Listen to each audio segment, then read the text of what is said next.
Now we will learn how to represent irrational number on number line. तो उसके लिए सबसे पहले हम लोग थोड़ा सा नॉलेज प्राप्त करेंगे, पाइथागोरस थ्योरम थोड़ा सा रिवाइज करेंगे।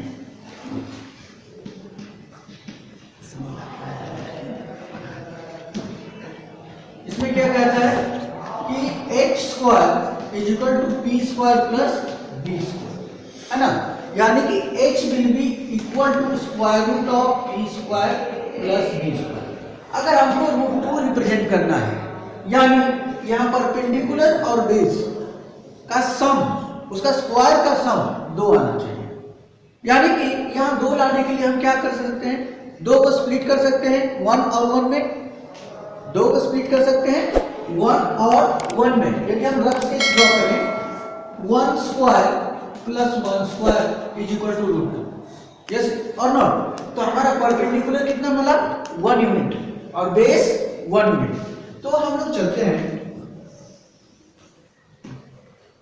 मान लीजिए ये नंबर लाइन है, ये पॉइंट ऑफ ओरिजिन है, मतलब जिसको कि 0 बोले, इस साइड में नेगेटिव है, इस साइड में पॉजिटिव है, ठीक है।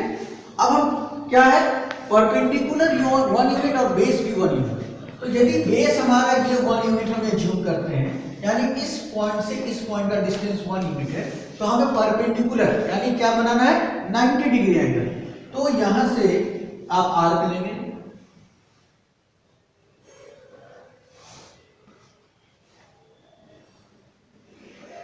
जो कि इस तरह से क्रॉस करेगा, है ना। अब हमको इसके इक्वल यहां से डिस्टेंस ले लेना है। अब ये 1 यूनिट बेस भी हो गया, 1 यूनिट आपका परपेंडिकुलर भी हो गया। क्या इसमें कोई दिक्कत? अब हम क्या करना, ज्वाइन कर देंगे इसको, हाइपोटेन्यूज को ज्वाइन कर देंगे। तो this length is nothing but root 2। तो हम आर इसके हेड इक्वल यानी कंपास के हेल्प से O पॉइंट से यहां एक आर्क ड्रॉ कर देंगे और ये पॉइंट हमारा क्या हो गया रूट 2। इसी तरह से यदि हमें रूट 3 ड्रॉ करना है, तो रूट 3 को आप क्या स्प्लिट कर सकते हैं 2 + 1, और 2 एक स्क्वायर के फॉर्म में होना चाहिए। 2 किसका स्क्वायर है, स्क्वायर रूट ऑफ 2 और 1 का स्क्वायर, यानी कि इसमें या तो परपेंडिकुलर रूट 2 हो या बेस रूट 2 हो। अब आपके सामने रूट 2 बना हुआ है, हम इसको बेस एज्यूम कर लेते हैं कि ये हमारा बेस है, और यहीं पे हम 90 डिग्री ड्रॉ कर सकते हैं या यहां भी कर सकते हैं, दोनों में से कोई भी कर सकते हैं, गलत नहीं होगा। अगर आप यहां 90 डिग्री करेंगे तो आपको आर्क लेना होगा,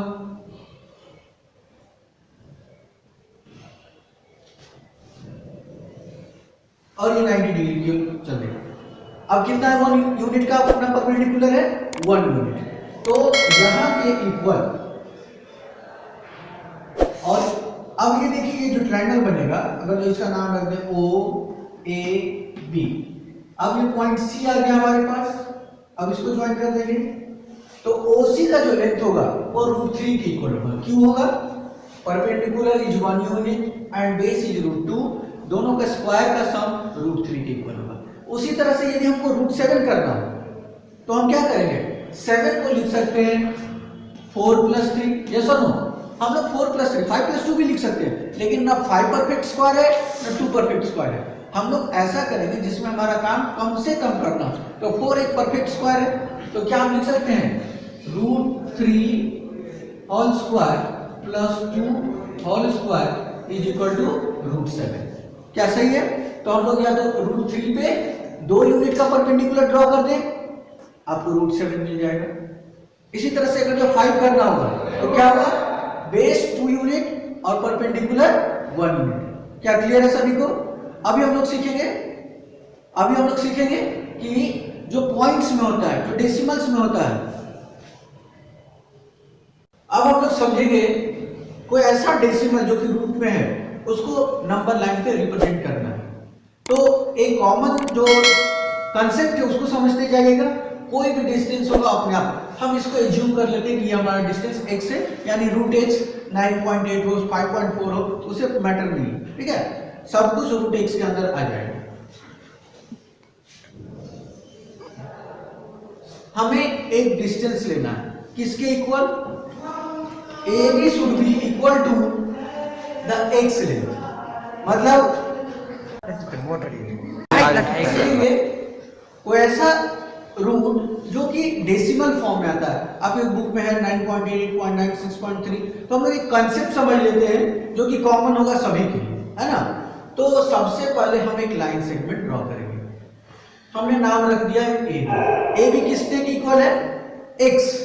x मतलब यहां अगर 6.3 जूम कर रहे हैं तो A B should be equal to 6.3। आप यूनिट मानिए, 6.3 इंच भी हो सकता है, सेंटीमीटर भी हो सकता है, that is as per your choice, आपके अनुसार है।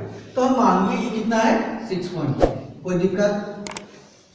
6.3 के बाद बी पॉइंट से हम एक यूनिट और एक्सटेंड करेंगे, यानी कि यहां से एक यूनिट सी एक्सटेंड हो गया, कोई दिक्कत। अब हम परपेंडिकुलर बाइसेक्टर ड्रॉ करेंगे। परपेंडिकुलर बाइसेक्टर ड्रॉ करना आता है, दोनों जगह से मतलब ए पॉइंट से और सी पॉइंट से, ए और सी पॉइंट से आर्क लेंगे ऊपर और नीचे, और सी पॉइंट से भी। और हमारा पर्पस क्या है परपेंडिकुलर बाइसेक्टर ड्रॉ करने का, AC का मिड पॉइंट फाइंड आउट करना। तो आपको ये मिड पॉइंट दे देगा,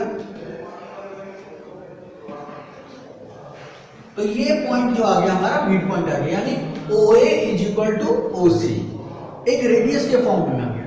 अब हम उसको एक सेमी सर्कल ड्रॉ करेंगे जो कि रेडियस कितना होगा OA के इक्वल, रेडियस कितना होगा OA के इक्वल।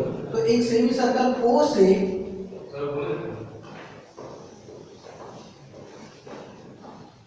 जो कि C पे जाकर के गिरेगा। क्या इसमें कोई कंफ्यूजन है किसी को? ओके। अब हम B पॉइंट पे परपेंडिकुलर ड्रॉ करेंगे।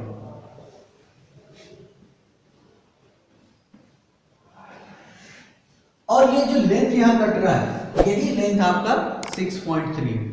आप अगर जो रिप्रेजेंट करना चाहें तो इसको एक्सटेंड करके इसके इक्वल का लेंथ लेकर के आप आर्क ड्रॉ कर सकते हैं। ये डिस्टेंस क्या है 6.3। आपको प्रूफ करना होगा अगर जो मन तो आप कर सकते हैं। यदि किसी बच्चे को लगे कि ये कैसे 6.3 है या रूट x, तो हम समझा देते हैं x के टर्म में। क्या कि जो कंप्लीट डिस्टेंस था OB, AO कितना था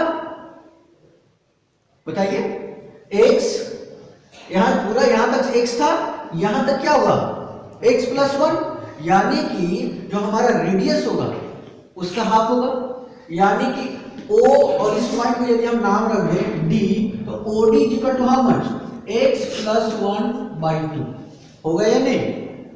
उसी तरह से बेस क्या होगा, ये 90 डिग्री एंगल है, तो OB क्या है OC, OC is equal to x + 1/2, yes or no. और BC कितना हम लोग लिए थे 1 यूनिट, याद है। तो OB is equal to x + 1/2 - 1। OB की बात हम कर रहे हैं, that will give you x + 1 - 2/2 is equal to x - 1/2, यानी कि we got the value of OD as well as OB. Can we find BD by which theorem? Pythagoras theorem, है ना। तो BD square, or you can say BD is equal to square root of OD square x + 1/2 का whole square minus x - 1/2 whole square. My dear, आप पढ़े identity, algebraic identity, a² - b² = a + b * a - b। क्या हम इसको जोड़ सकते हैं, x + 1 + x - 1/2 into x + 1 - x + 1/2। इसमें किसी को डाल पे a + b into a - b, है ना। अब क्या 1 कैंसिल, यहां पर x कैंसिल,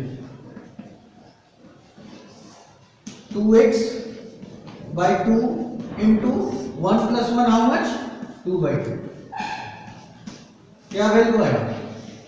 तो आपका BD का वैल्यू √x आ रहा है, जो कि आपको जहां तक मुझे लग रहा है क्लियर है सभी को।